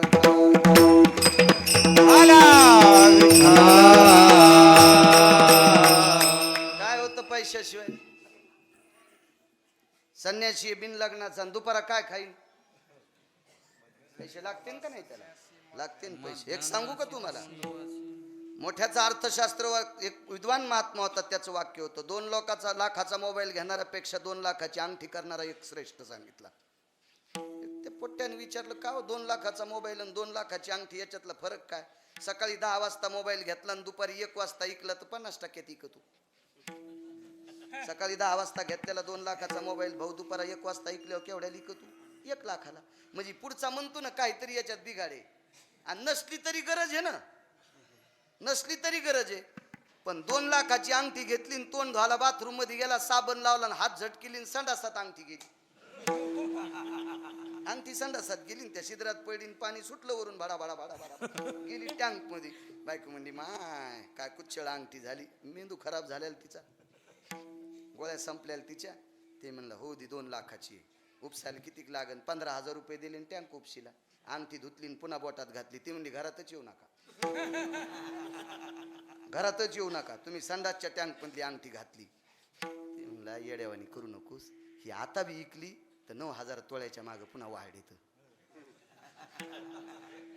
24 तास संडासच्या टँक मध्ये पडलेली अंगठी 9,000 शिल्लक देऊन गेली. द्रव्याला किती किंमत आहे बघा, वस्तूपेक्षा द्रव्याला किती किंमत आहे. कारण पैसे असले पाहिजे. बायकोच्या अंगावरची लुगडं फाटलं ना तर सासू सासऱ्याची लाज जात नाही आणि तिच्या मायबापाची जात नाही. तू का म्हणे नग्न भाजन परी ते लाज स्वामी. बायकोच्या अंगावरचं लुगडं फाटलं की नवऱ्याची इज्जत नदीच्या पलीकडे जात असते. म्हणून अर्थ लागतो प्रपंचाभयव्याप्ती अर्थदनो संस्थिता यत्काल अर्थो पुनिताम पुरुषार्थो अर्थो नारायणा. विठाला आणि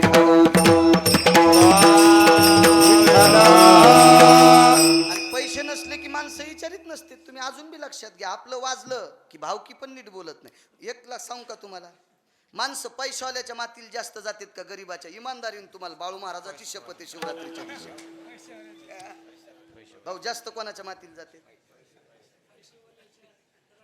नाही नाही ते तुमचं नका आणू मला, मी तुमचं हीच केलंच नाही. तुमचं धुवापुरत्या साबणा आपल्याकडे नाहीतच. विठाला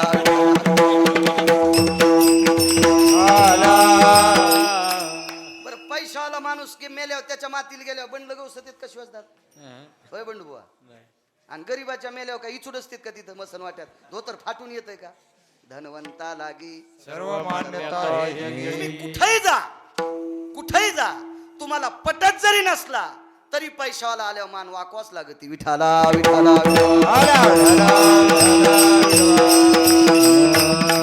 मी सतत तरुणांना सांगतो, तुमच्या वाट्याला जे काम येईल का ते काम करा आणि पैसे कमी जा.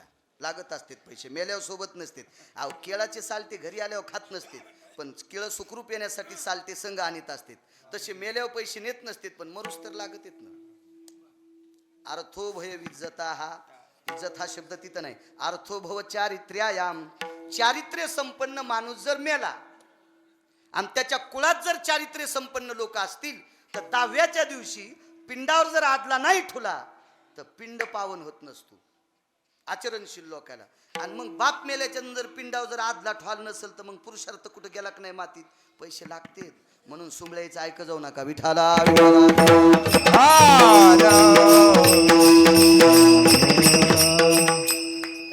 एखाद्या माणसाला एका पाहुण्यानं विचारून काका, आणि त्याच्या घरी नोकरी लागली की सगळे पाहुणे घ्यावर आम्हाला पदरात, घ्यावर आम्हाला पदरात. घेतला असतं दिली असती तू या पोराला पोरगी, पण तू पोरग बुटा हरपून येते ना, कसं द्यायचं त्याला येड्या? नको नको नको नको. किती किती इतके पाहुणे असे जवळ येतात. मुंग्या गुळ ठोल्यावर कसं मुंग्याला पत्रिका द्यायचं काम नाही. देखून या गुळ धाव घाली हा, हो कशा मुंग्या धावत येतात तसं माणसाकडे संपत्ती आली की सगळी पाहुणे रावणे विष्ट मित्र सजन सखे असे गोड बोलतेत अर्थ असा चोखोबरायचा अर्थ संपलेला होता पैसा बर का जीवनाचा अर्थ गोड होता महाराज स्वर्गातल्या लोकांना जीव घालायची ताकद बोराडे मामा इतकी त्याचा अर्थ संपला म्हणतात का फक्त पैसा संपला परिस्थिती नाजूक होती बहीण लांब होत्या बुलढाणा जिल्ह्यात निर्मळा नावाची बहीण होती मनोनी नाचे मागे मागे एवढा पुरावा सांगतो देव किती नाचतोय त्या संतांचं कर्ज उचलण्यासाठी किती नाचतोय महाराज नाथांच्या घरी 36 वर्ष लुगडे धुतले 36 वर्ष माय कदरती एका पोरीचे जर बाळांपण 7-8 झाले सगळे माहेरात केल्या माय म्हणतील एखादं सासूल करायला लावणं हे तिलाच पाणी देतील मला तांब भरून देतील का एखादं सासूला बाळातपण करायला लावणं जन्म देणारी माय कदरती पोरीच्या बाळातपणाला हा तो विश्वाच्या बापानं 36 वर्ष लुगडे धुतले काय परिस्थिती असेल वस्त्रे गंगा तरी धुतसे 36 वर्ष काय सामान्य नाच नाही का ते चोखोबराच्या पत्नीचं बाळांपण बुलढाणा जिल्ह्यामध्ये बहिणीला आणायला गेले आता चोखोबरा आध्यात्मिक होते पायी पायी प्रवास होता तिकडे पोचूस तर इकडे बाळांपणाच्या वेदना सुरू झाल्या आणि प्रसूतीच्या वेदना प्रत्येकाला असतात मी रात्री लिंगदेव नावाच्या गावात होतो पश्चिम महाराष्ट्रात पुण्याच्या जवळ गाव आहे तिथं लिंगेश्वराचं मंदिर आहे आणि लिंगेश्वराच्या मंदिराच्या बाजूला एक गड आहे छत्रपती शिवरायांचा राष्ट्रमाता जिजाऊ आईसाहेबांचा मुक्काम तिथं होता मोठे राजे तिथं होते छत्रपती शिवरायांचे पिताश्री आणि त्यांना सांगितलं मालक मला बाळाला जन्म शिवनेरीवर जायचा आहे प्रसूतीच्या वेदना सुरू झाल्या आईसाहेबांना पण रस्त्यामध्ये लिंगेश्वराचं मंदिर लागलं भगवान शिवजींचं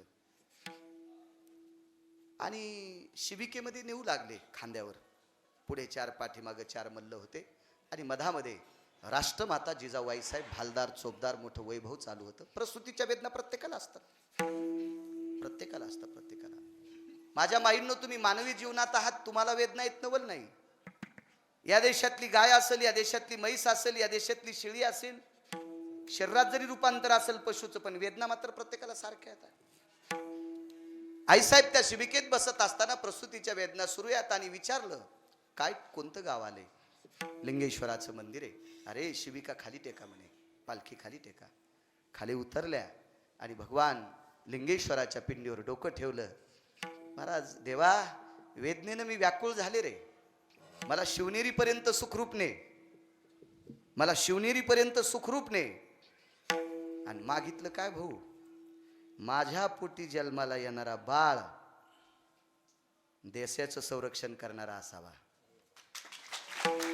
प्रजेचं संरक्षण करणारा असा जन्माला दे आणि मग भगवान शिवजींच्या कृपेने छत्रपती शिवरायांचा जन्म झाला वेदना होत्या आईसाहेबांना राष्ट्रमाता छत्रपती शिवराय जरी पोटात असतील तरी वेदना होत्या मातोश्री स्त्री जाते ती तसंच चोखोबराच्या पत्नीच्या वेदना सुरू झाल्या मालक तर बाहेर आहेत त्या पर्ण झोपडं होतं त्या झोपड्याचा ताटवा लावला आणि चोखोबराच्या घरी देवहारा म्हणून एक ठिकाण होतं एक लहानसा लाकडाचा ठोकळा होता कोळप्यासारखा त्याच्यावर एक कपडा झाकलेला पांढरा आणि त्याच्यावर एक बुक्क्याचा टिपका लावायचा आणि त्याच्यावर तुळशीची मंजूळ ठेवायची पांडुरंग म्हणून नमस्कार करायचा आपण येऊ देत नव्हतो ना मंदिरात परिस्थिती काळ बिकट होता त्या काळातला फार बिकट काळ होता फार बिकट ज्या त्या काळात ज्या त्या गोष्टी असतात आणि एखाद्या काळाचा जर उद्रेक झाला ना तर त्याचा परिणाम वाईट होत असतो त्याचा परिणाम तुम्ही अजून बी लक्षात घ्या ना काही लोकांनी गडी बुटासगट झोपीत तुडिले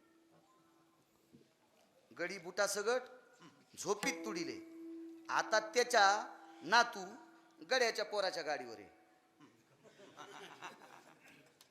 गड्याच्या पोराच्या गाडीवर तुडीनाराचा नातू त्याचा ड्रायव्हर परिस्थिती कोणाच्याही बापाची गुलाम नाही काळानुसार आपल्या वागण्यानुसार परिस्थिती बदलत असती जे पिंडात बदल होत असतो का त्याचा ब्रह्मांडात बदल होत असतो आपण जसं वागतो का त्याचं परिवर्तन आबर एक जण मला म्या केलेलं कोणाला दिसत सुबळेस का रे त्याने 2 रोजदार तू या संग ठुलेत एकाचं नाव चित्र आणि एकाचं नाव गुप्त आहे तू कुठेही पाप कर ते हात लागलेत ती शाही संपत नाही त्याला उजिलाची गरज नाही ते बरोबर लिहितेत विठाला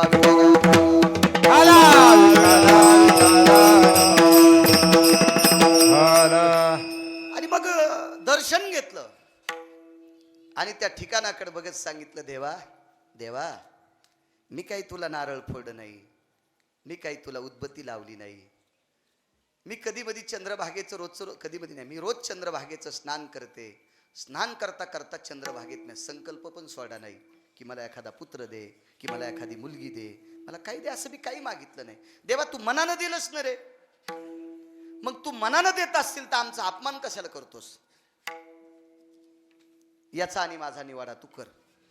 इतकं म्हणल्याबरोबर पंढरपुरातला मालक भाऊ भारदस्त फेटा, पांढरं शुभ्र धोत्र, कुरकुर वाजणारा बूट, आकड्याची काठी, पाटील आहे तो, पाटील आहे, पाटील आहे, पाटील आहे. विठू पाटील त्याचे नाव गा, जंबूया दीपा माझी, एक पंढरपूर गाव गा, धर्माचे नगर देखा, विठू पाटील त्याचे नाव गा. चला जाऊ तया ठाया, काही भोजन मागाया. विठू पाटील त्याचे नाव गा, जगाचा पाटील आहे महाराज, जगाचा पाटील. काठी चोखोबा. बाईसाहेबांनी विचार केला, चोखा म्हणणारे लोक खूप पाहिले, कारण परिस्थिती नाजूक असली की माणसं एकेरी बोलत असतात भाऊ. आणि पैसे वाढल्यावर लगेच राव शब्द लागतोय, राव शब्द लागतोय. अजून बी बघा ना, ज्या बाईच्या गळ्यात जास्त दागिने तिला कोणती बाई सक्रातीच्या दिवशी आधी हळदी कुंकू देते, आणि जिच्या गळ्यात दागिने नाहीत तिला उशिरा देते. इचू दिसतो तिच्या कपाळावर. हो, लय लय चालूपणा बापा याच्याकडं, लय चालूपणा. एक जण म्हणला तुला कसं काय माहित? म्हणलं मी लग्न केलंय ना, मी का ब्रह्मचारी आहे का संन्यासी काय? लय हुशार. आता संक्रांतीचं वानट होतं त्याने, यावर्षी संक्रांत जरा उशिरा आली, पौष महिन्याच्या शेवटी आली. याय ना नंतर बी पुढच्या महिन्यात बी हळदी कुंकाचे कार्यक्रम ठेवले ना, तर लय वजनदार काम असतं. आता एखाद्या वेळेस याय ना वानाचा कार्यक्रम ठेवला, तुमच्या घरच्या जर आल्या तर वानात काय देतात माहितीये का? पैठणी. म्हणजे तुमच्या इथं पहिलाच चिखल आणि डबल पाऊस पडला, डबल ओल्यावर पाऊस. म्हणजे शेतकरी झोपल्याच्या नंतर पहिल्या भुंड्यानं डबल पाणी, डबल पाणी, ते भिजून वडा फुल झाला. आणि ड्रायव्हरची बायको आल्यावर शॅम्पूची पुडी नाही, होंडी व्हाची काय वाण देणारी. भाऊच्या घरच्या आले की पैठणी, आणि त्याच्या ड्रायव्हरची बायको आली की शॅम्पूची पुडी. केस नाही राहाचा साबण लावायला. विठाला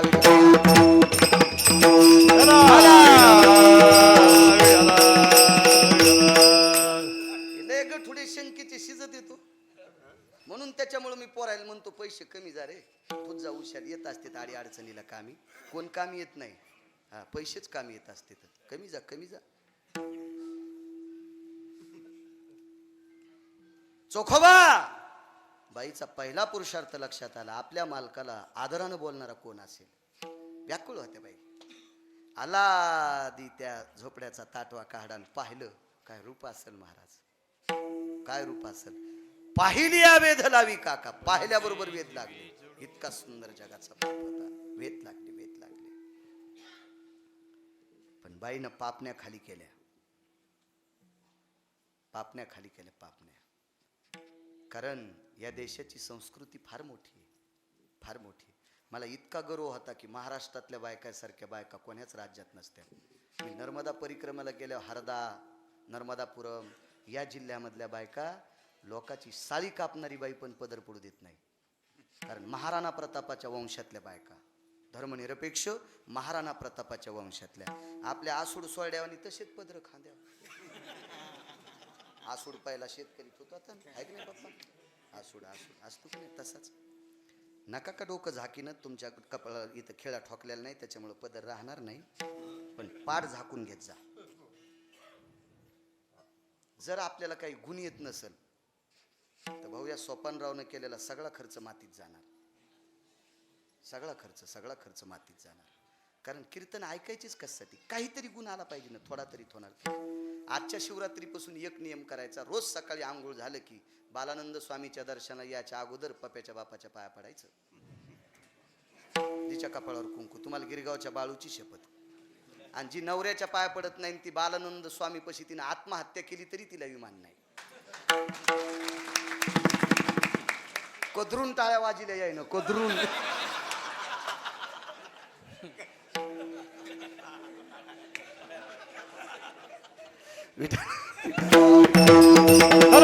विठ्ठला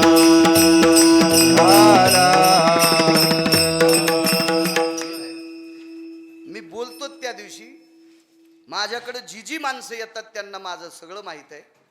मी माझ्या बायकोला अजून कोण्या यात्रेला नेलं नाही. तिला एकच सांगतो, मग कपडे नीट धुत जाय आणि जर कोणी माझ्याकडे आलं तर त्याला पिठलं भाकर खाऊ घाली जाय. इतकंच करी जाय, पुन्हा काही नको, सगळे गोथुडे तुलाच देतो. मी कुठं काय करणार आहे. आपल्या मालकापेक्षा जगातला कुठलाही देव मोठा नाही, सगळ्यात मोठा देव. चला तुम्हाला सांगतो, त्याच्यावर दगड टाकल्यावर तुमची लई खसखस पिकली. बरेच पोरं मायबापाच्या पाया पडत नाहीत. भाऊ ना आमच्या थैल्या उचलीत, हे उचलीत. जो मायबापाच्या पाया पडत नाही तो आमच्या थैल्या उचलीत, ते उचले आहे ना, ते उचले आहे, त्याला किंमत काय. आई वडिलाचं दर्शन घेणारा सर्वात मोठा श्रेष्ठ आहे, सर्वात मोठा श्रेष्ठ. चला पापण्या खाली केल्या. महाराजी भारत देशाची ओळख आहे आपल्या स्त्रीची, भाऊ ओळख आहे. ह्या देशाची ओळख या देशातला पुरुष नाही बरं.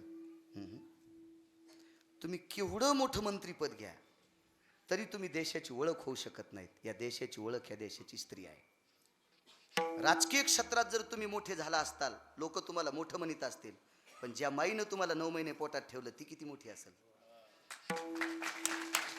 ती मोठी किती असेल याची कल्पना करा. किती मोठी असेल, किती मोठी असेल. आज बालानंद स्वामीचा प्रसाद होतो, तुमच्याकडे गाजराची भाजी असते. आज काही लोकांच्या भाव असेल, श्रद्धा असेल, महाराजांच्या समोर ते डोकं आपटतात आणि जे काही भाव असेल तो सांगितला की ते महाराज ते पूर्ण सुद्धा करतात. भाऊ इतकी महाराजात ताकद आहे. पण या महाराजांना ज्या स्त्रीनं पोटात ठेवले ती माऊली किती अधिकारी असेल, तिची कुस किती पवित्र असेल. या देशाची ओळख माझ्या माईंनो तुम्ही आहात, तुम्ही आहात, तुम्ही आहात. एवढी मोठी शक्ती तुमच्यात आहे. एका माणसाला मुलगी झाली, चोखोबारायकडे येतो मी, एवढा पुरावा. वेळ तर आहे ना, अर्धा तास.